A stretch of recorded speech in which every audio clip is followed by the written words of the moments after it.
തിരുവനന്തപുരത്തെ 45 വർഷത്തെ CPMന്റെ ഭരണമാണ് BJP തകർത്ത് തരിപ്പണമാക്കിയത്. പുതിയ സർക്കാർ ഏതുമാവട്ടെ BLM കൂടെയുണ്ട്. പുതിയ സർക്കാരിന് ആശംസകൾ. രാജ്യത്തെ ഏറ്റവും വലിയ multi state housing cooperative society, എല്ലാവർക്കും ഭവനം. BLMന്റെ ലക്ഷ്യം കമ്മീഷൻ, അഴിമതി, ബിനാമി ഇടപാടുകൾ, വാടക തട്ടിപ്പ്, കൈക്കൂലി, അങ്ങനെ തിരുവനന്തപുരത്തെ പാർട്ടിയുടെ ഫണ്ട് പിരിവിന്റെ പ്രധാന ഉറവിടമായിരുന്നു തിരുവനന്തപുരം കോർപ്പറേഷൻ. ആ ഭരണത്തെയാണ് CPMന് നഷ്ടമായത്. വെറുതെ ഇരുന്ന് CPM നേതാക്കൾ പോക്കറ്റ് വീർപ്പിക്കാൻ പറ്റിയ ഒരു ഇടമായിരുന്നു തിരുവനന്തപുരം കോർപ്പറേഷനായി CPM കണ്ടുകൊണ്ടിരുന്നത്. 400 രൂപ വാടക വരുന്ന നിലവിളക്കിന് ഇടത് ഭരണസമിതി വാടക നൽകിയത് 6000 രൂപയ്ക്കാണ്. ലക്ഷങ്ങളും ആയിരങ്ങളും മാസവാടക വരുന്ന നഗരത്തിലെ കോർപ്പറേഷന്റെ പല കെട്ടിടങ്ങളും വാടകയ്ക്ക് കൊടുക്കുന്നത് 1000 രൂപയുടെ താഴെ വിലയിൽ. അതിൽ പലതും ബിനാമി ഇടപാടുകളാണ്. ഇത്തരം കാര്യങ്ങൾ നിലവിലെ ഭരണസമിതി ദിവസവും കണ്ടെത്തി വരികയാണ്. ഇതെല്ലാം CPMനെ വലിയ രീതിയിൽ അസ്വസ്ഥരാക്കുന്നുണ്ട്. അതുകൊണ്ടാണ് അവർ നിലവിലുള്ള BJP ഭരണസമിതിക്കെതിരെ വിമർശനവുമായി രംഗത്ത് വരുന്നത്. BJP അത് ചെയ്യുന്നില്ല, BJP ഇത് ചെയ്യുന്നില്ല എന്നൊക്കെ പറഞ്ഞുകൊണ്ട്. തിരുവനന്തപുരം മേയർ മാധ്യമങ്ങൾക്ക് മുന്നിൽ പറഞ്ഞ ചില സത്യങ്ങൾ തിരുവനന്തപുരം നിവാസികൾ മനസ്സിലാക്കേണ്ട ചില കാര്യങ്ങളുണ്ട്.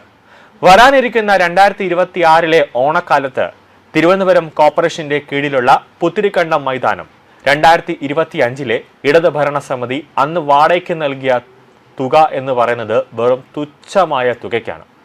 എന്നാൽ ഓണക്കാലത്ത് പുത്തിരിക്കണ്ടം മൈതാനം പോലുള്ള സ്ഥലം വൻ തുക നൽകി വാടകയ്ക്കെടുക്കാൻ നിരവധി പേർ തന്നെ ക്യൂ നിൽക്കുന്നു എന്നൊരു സത്യമുണ്ട്.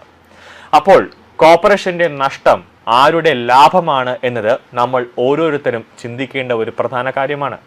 ഇങ്ങനെ നിരവധി ഇടപാടുകളാണ് വർഷങ്ങളായി ചിലരുടെ കീശ നിറയ്ക്കാൻ വേണ്ടി മാത്രം തിരുവനന്തപുരത്ത് നടന്നു വരുന്നത്. സർക്കാരിന്റെ പ്രശ്നങ്ങൾ എന്തിന് കോർപ്പറേഷന്റെ തലയിൽ കെട്ടിവെക്കണം? എന്തിന് കോർപ്പറേഷൻ ഈ സർക്കാർ ചെയ്യാത്ത അല്ലെങ്കിൽ സർക്കാർ വകുപ്പുകളുടെ നിരുത്തരവാദപരമായ പ്രശ്നങ്ങൾ എന്തിന് കോർപ്പറേഷൻ ചുമക്കണമെന്നാണ് ജനങ്ങൾ തന്നെ ചോദിക്കുന്നത്. സംസ്ഥാനത്ത് പൈപ്പുകൾ വഴിയുള്ള കുടിവെള്ള വിതരണം നിയന്ത്രിക്കുന്നത് ആരാണ്? കേരള വാട്ടർ അതോറിറ്റി മാസാമാസം കാശ് വാങ്ങുന്നതും അവർ തന്നെയാണ്. അതിന് പ്രത്യേക വകുപ്പ്, പ്രത്യേക മന്ത്രി, ബോർഡ്, ഉദ്യോഗസ്ഥർ എന്നീ എല്ലാ സൗകര്യങ്ങളുമുണ്ട്. എന്നാൽ പൈപ്പുകൾ വഴി വെള്ളം വന്നില്ല എങ്കിൽ അതെങ്ങനെ കോർപ്പറേഷൻ കുറ്റക്കാരനാകും?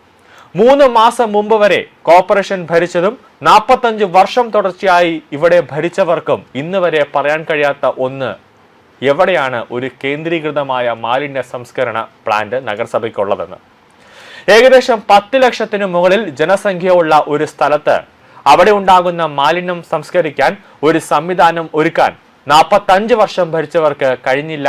എന്നാൽ 3 മാസം മുമ്പ് വന്നവർ തിരുവനന്തപുരത്ത് ഒന്നും ചെയ്യുന്നില്ല എന്ന് പറഞ്ഞ് കരയുകയാണ് ചിലർ. അടുത്തതായി ഇപ്പോൾ വരുന്ന ഒരു പ്രധാന പ്രശ്നമാണ് സ്ട്രീറ്റ് ലൈറ്റുമായി ബന്ധപ്പെട്ട്. വ്യക്തമായി മേയർ തന്നെ ഇതിന് മറുപടി കൊടുത്തതാണ്. പുതിയ ഭരണസമിതി നിലവിൽ വന്ന ശേഷം പുതിയ ടെൻഡർ വിളിക്കാൻ സമയം കിട്ടിയിട്ടില്ല എന്ന് മേയർ തന്നെ പറഞ്ഞതാണ്. ബഡ്ജറ്റ് കഴിഞ്ഞ് നിലവിൽ കേരളത്തിൽ പെരുമാറ്റച്ചട്ടം നിലവിലുള്ള സമയമാണ്. ഇനി മെയ് 4 ശേഷം മാത്രമേ ഭരണപരമായ തീരുമാനങ്ങളിൽ നടപടികൾ എടുക്കാൻ സാധ്യമാകൂ. അത് കഴിഞ്ഞ് ഉടൻ തന്നെ കോർപ്പറേഷന്റെ കീഴിൽ വരുന്ന തെരുവുകൾ പ്രവർത്തന സജ്ജമായി മാറ്റാനുള്ള നടപടികൾ സ്വീകരിക്കുമെന്ന് തന്നെ മേയർ പറഞ്ഞിട്ടുണ്ട്.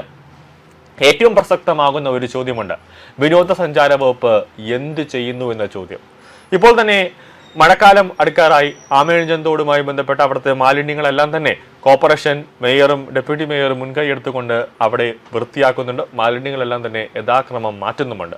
ഭരണപരമായ കാര്യങ്ങളിൽ മെയ് 4 ശേഷം പുതിയ സർക്കാർ അധികാരത്തിൽ വന്നതിന് ശേഷം മാത്രമേ എന്തെങ്കിലും ചെയ്യാൻ പറ്റുകയുള്ളൂ എന്ന് മേയർ പല പ്രാവശ്യം പറഞ്ഞിട്ടും ഈ ശിവൻകുട്ടി ഉൾപ്പെടെയുള്ള CPMലെ പറഞ്ഞാലും മനസ്സിലാകാത്ത കുറേ നേതാക്കന്മാരുണ്ട്. അവരിപ്പോഴും ഒന്നും ചെയ്യുന്നില്ല BJP നഗരസഭയിൽ ഇരുന്നു കൊണ്ട് എന്ന് ആ പ്രസ്താവന ഇപ്പോഴും സ്വിച്ചിട്ടതുപോലെ അവർ പറഞ്ഞുകൊണ്ടിരിക്കുകയാണ്.